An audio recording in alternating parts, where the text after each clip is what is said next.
बड़ी खबर आपको बता दें, ट्रंप ने ईरान पर अब तक का सबसे बड़ा बयान दिया है। खर्ग द्वीप पर कब्जे के ट्रंप ने संकेत दिए हैं। वेनेजुला जैसे हमले का ट्रंप ने जिक्र किया है। तो एक इंटरव्यू में उन्होंने बड़ा ऐलान करते हुए कहा कि हाँ, हम उनके तेल भंडार चाहते हैं। तो संकेत जो है वो सीधे तौर पर दिए गए हैं। फाइनेंशियल टाइम्स को दिए गए इंटरव्यू में उन्होंने ये जिक्र किया, ईरान के तेल पर कब्जा मेरा पसंदीदा काम है। हो सकता है कि हम खर्ग द्वीप पर कब्जा करें, हमारे पास कई विकल्प हैं, हम खर्ग पर कुछ दिन रह भी सकते हैं। तो अमेरिकी राष्ट्रपति जिस तरीके से तमाम बड़े बयान दे रहे हैं, उनमें से अब तक का ये सबसे बड़ा बयान माना जा रहा है। और इसके मायने अगर आप समझिए तो इशारों ही इशारों में वो संकेत दे रहे हैं कि अब खर्ग द्वीप में तनाव शायद और बढ़ सकता है।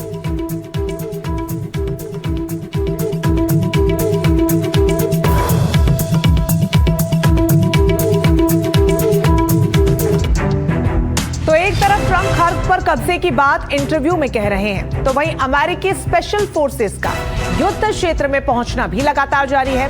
ऐसे में कई बड़े सवाल उठ रहे हैं। ईरान बॉर्डर पर ट्रंप की थल सेना पहुंची है।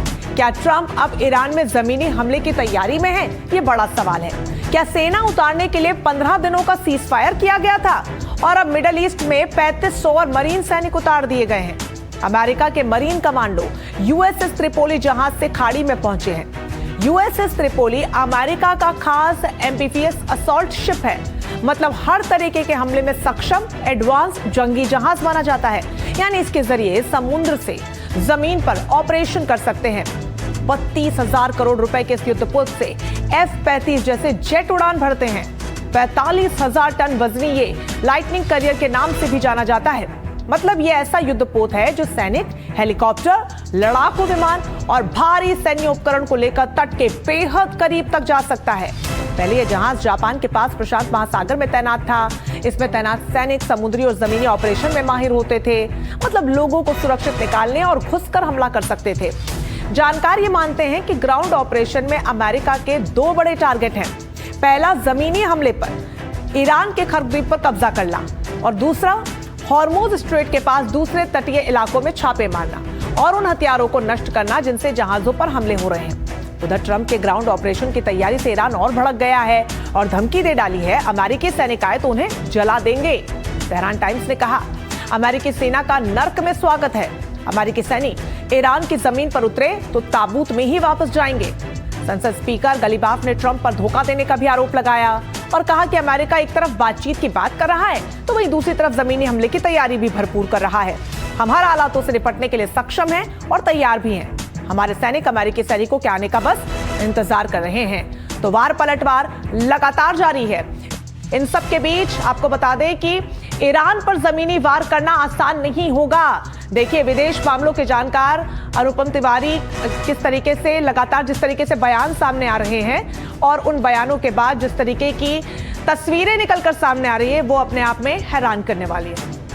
257 मीटर लंबे और 20 नॉट की स्पीड चलने वाले यूएसएस त्रिपोली के अंदर कुछ खासियतें ऐसी हैं जो कि इसको एम्फीबियस अटैक्स के लिए बेहद शानदार बनाती है। इसके ऊपर F-35B का जो कि स्टेल्थ एयरक्राफ्ट है उसका पूरा स्क्वाड्रन, करीब 20 एयरक्राफ्ट एक साथ रखे जा सकते हैं जिनको कि एयर सुपीरियरिटी के लिए इस्तेमाल किया जा सकता है तटीय क्षेत्रों में। इसके ऊपर ऑस्प्रे हेलीकॉप्टर्स रखे जाते हैं जिसमें भर के पैराट्रूपर्स को अलग अलग इलाकों में ड्रॉप कराया जा सकता है। इसी शिप से कई सारी मिसाइलें लॉन्च कराई जा सकती हैं ताकि तटीय क्षेत्रों के ऊपर दुश्मन को बिल्कुल नेस्तनाबूद कर दिया जाए। एयर ऑपरेशंस और सी ऑपरेशन से अभी तक अमेरिका स्ट्रेट ऑफ हॉर्मुज को नहीं खुलवा पाया है, जिसके लिए उस पर इंटरनेशनल दबाव बन रहा है।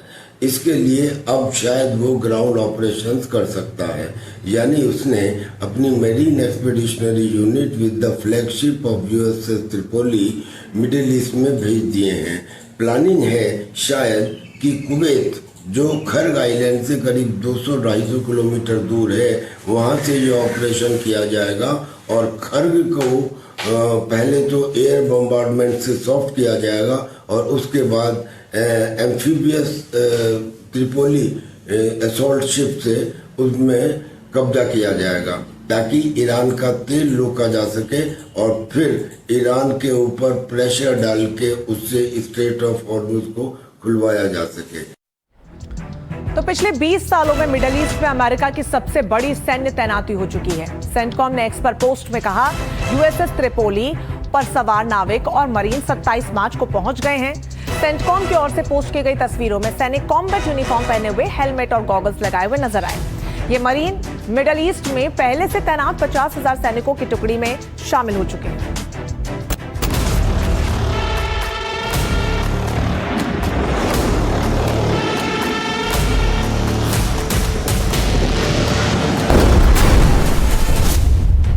युद्ध का महीना पूरा, अमेरिका का मिशन अधूरा।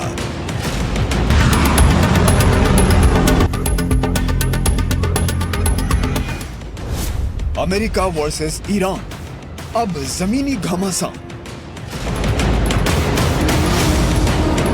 दुनिया की नजरें जिस वक्त ईरान से लेकर इजराइल तक बरसती मिसाइलों पर टिकी थी, उस वक्त पेंटागन युद्ध की बिसात पर बेहद खामोशी के साथ एक खतरनाक चाल चल रहा था और समंदर की लहरें चीरता America class amphibious assault ship USS Tripoli 3,500 marines के साथ मिडिल ईस्ट के वॉर जोन में प्रवेश कर गया। मिडिल ईस्ट में अमेरिकी सेंट्रल कमांड के ऑपरेशन जोन में यूएसएस त्रिपोली की तैनाती बता रही है कि युद्ध के 1 महीने के बाद भी मिशन इनकम्प्लीट से खींचा अमेरिका और आक्रामक हो गया है। वहां के राष्ट्रपति डोनाल्ड ट्रंप अब कुछ बड़ा करने की सोच रहे हैं। सवाल है कि अमेरिका का वो कदम क्या होगा। क्या अमेरिका अब ईरान में ग्राउंड इन्वेजन की तैयारी कर रहा है? क्या अमेरिका हॉर्मुज से सटे ईरानी इलाकों में सैनिक उतारने वाला है? क्या अमेरिका अपने पुराने प्लान के मुताबिक खर्ग द्वीप पर सैनिक भेजेगा?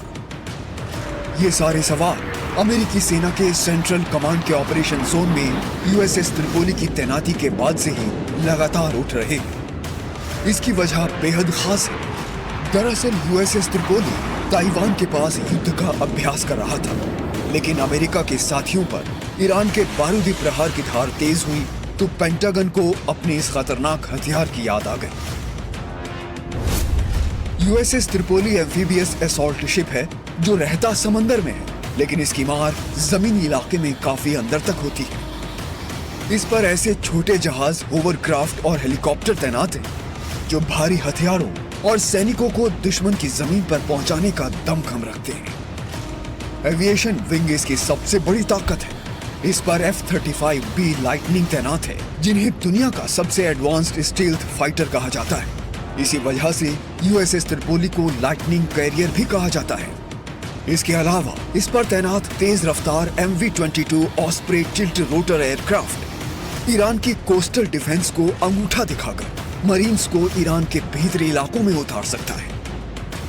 इस पर खतरनाक हेलफायर मिसाइलों से lace multi role helicopter MH-60S सी हॉक भी तैनात है, जो ईरान की हमलावर नावों को पल भर में तबाह कर सकते हैं। अगर यूएसएस त्रिपोली समंदर में अमेरिका का तैरता किला है, तो MH-60S सी हॉक इसकी आंखें और सुरक्षा कवच है। लेकिन इसकी सबसे बड़ी ताकत है इस पर सवार 31वीं मरीन एक्सपीडिशनरी यूनिट के 3500 मरीन्स। ये अमेरिका की इकलौती ऐसी यूनिट है जिसे दुश्मन के इलाकों के करीब तैनात किया जाता है। इस यूनिट के जवान एम्फीबियस रेडर्स हैं, जिन्हें समंदर के रास्ते दुश्मन की जमीन पर उतार दिया जाता है। गोताखोरी और समुद्री घुसपैठ में माहिर इन जवानों को सर्जिकल स्ट्राइक के एक्सपर्ट माना जाता है। शहरी और तटीय इलाकों में युद्ध का उस्ताद कहे जाने वाले ये जवान दुश्मन के अहम ठिकानों को नष्ट कर जहाज पर लौट आते हैं। चलते हुए जहाजों पर कब्जा करना या उन्हें दुश्मन से छुड़ाना इनके बाएं हाथ का खेल है। आदेश मिलने के 12 घंटे के भीतर ये दुनिया के किसी भी कोने में युद्ध शुरू कर सकते हैं।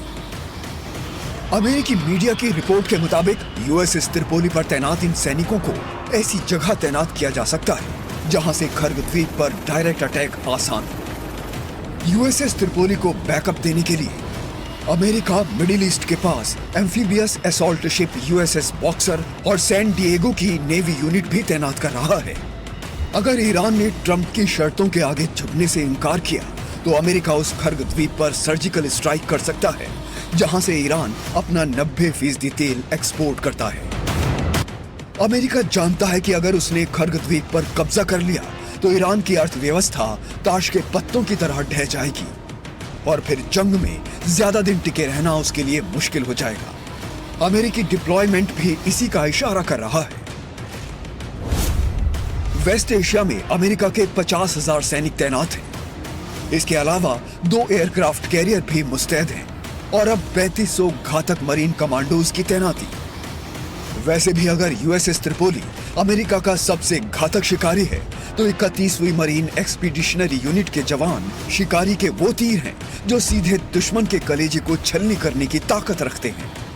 वेस्ट एशिया की लड़ाई अब तक स्टैंड ऑफ थी, यानी दूर से मिसाइलें दागे जा रही थी, लेकिन त्रिपोली की एंट्री युद्ध का सीन बदल सकती है।